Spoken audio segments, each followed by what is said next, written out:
Do you have regrets when you look back at your life in the full analysis of it? Well, as I said, I was very ill for about 3 years, and it was seriously brutal. Like this is no lie, every single minute of that 3 years was worse than any single time I'd ever experienced in my entire life up to that. So that was rough. Was the roughest the physical or the psychological? Pain. Just literal pain. Yep. Yeah, I was walking like 10 to 12 miles a day. Rain or shine, winter, didn't matter. Not good. And it was worse than that, because as the day progressed, my pain levels would fall until by 10, 11 at night, when I was starting to get tired, I was approaching, what would you say?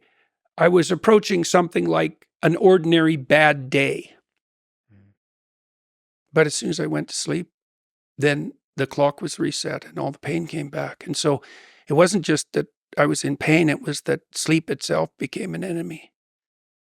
And that's really rough, man, because sleep is where you take refuge. You know, you're worn out, you're tired, and you go to sleep and you wake up and it's something approximating a new day. This was like Sisyphus on steroids.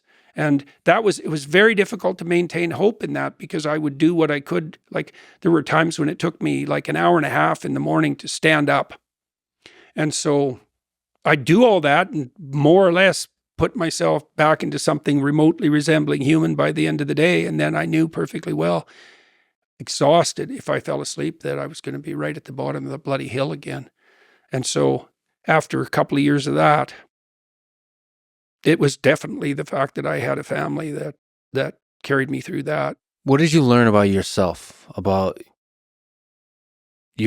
about the human mind from all of those days? Well, I think I learned more gratitude for the people I had around me.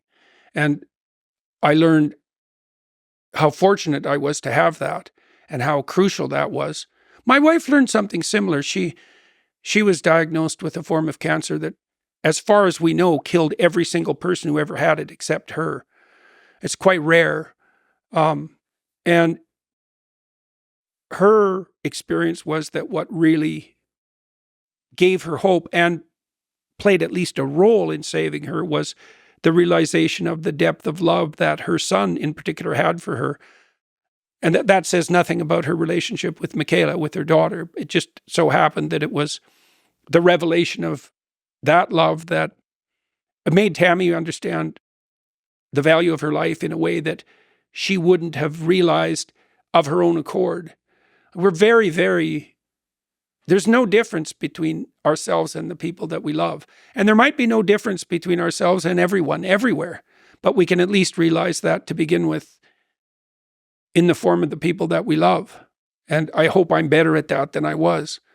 I think I'm better at it than I was. I'm a lot more grateful for just ordinariness than I was, because when I first recovered, I remember I was standing in this pharmacy waiting for a prescription in a little town, and they weren't being particularly efficient about it. And so I was in that, standing in the aisle for like 20 minutes, and I thought, I'm not on fire. I could just stand here for like the rest of my life, just not being in pain and enjoying that.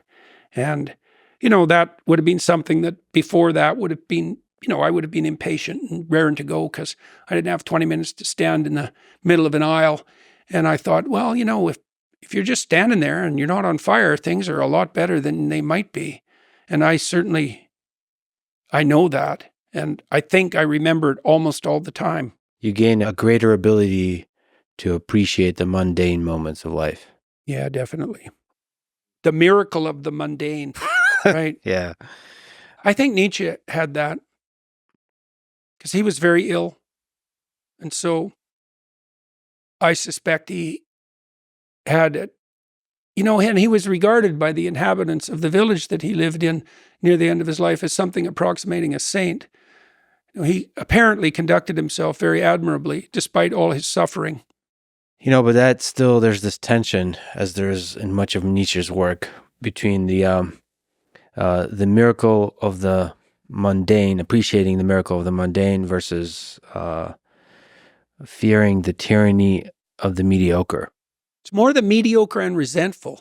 Yes, but that's you giving him a pass or seeing the good. Well, fair enough, There's a kind of, the tyranny of the mediocre.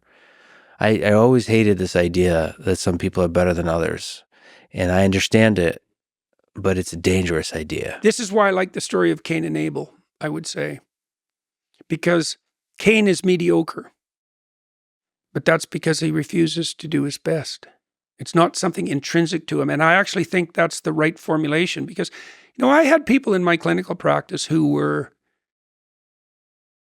lost in many dimensions from the perspective of comparison. One woman I remember in particular who, man, she had a lot to contend with. She was not educated. She was not intelligent.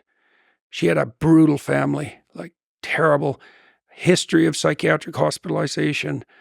And when I met her at a hospital,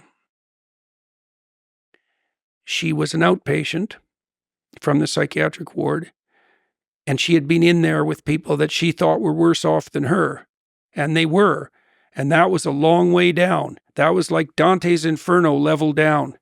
It was a long-term psychiatric inpatient ward.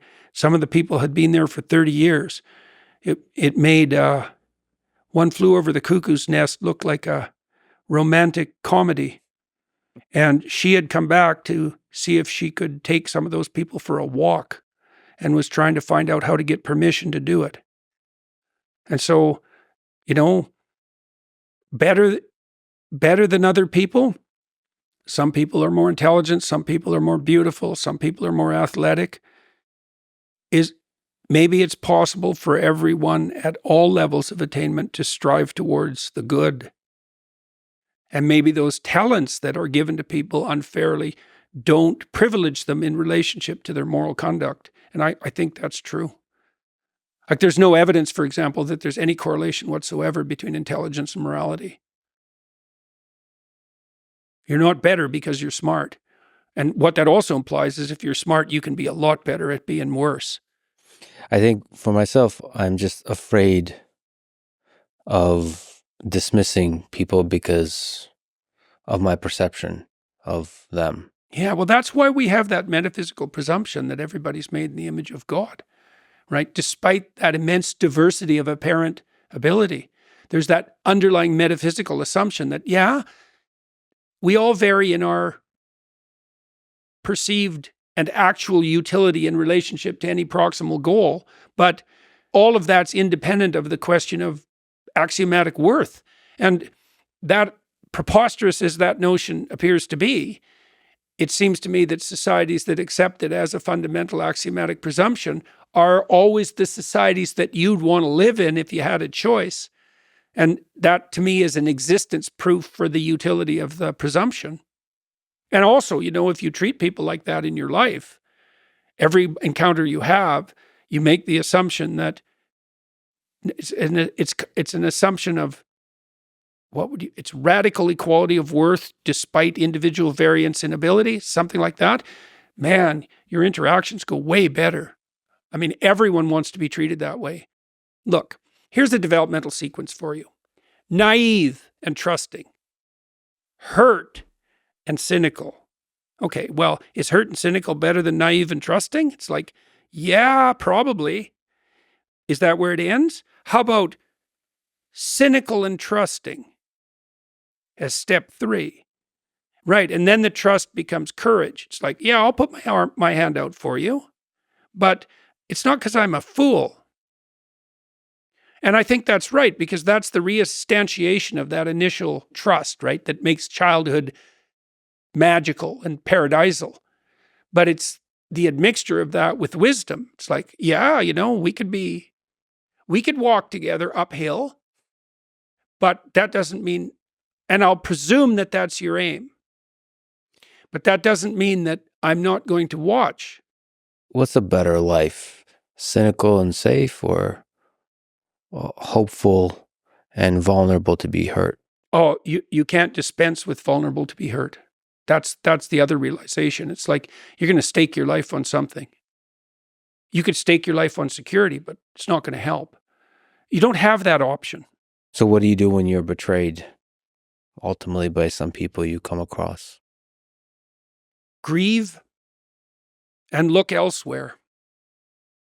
Do what you can to forgive, and not least so you lighten your own burden. Maybe do what you can to help the person who betrayed you. And if that all proves impossible, then wash your hands of it and move on to the next adventure. And do it again. Yeah, yeah. Boy, this life, something else.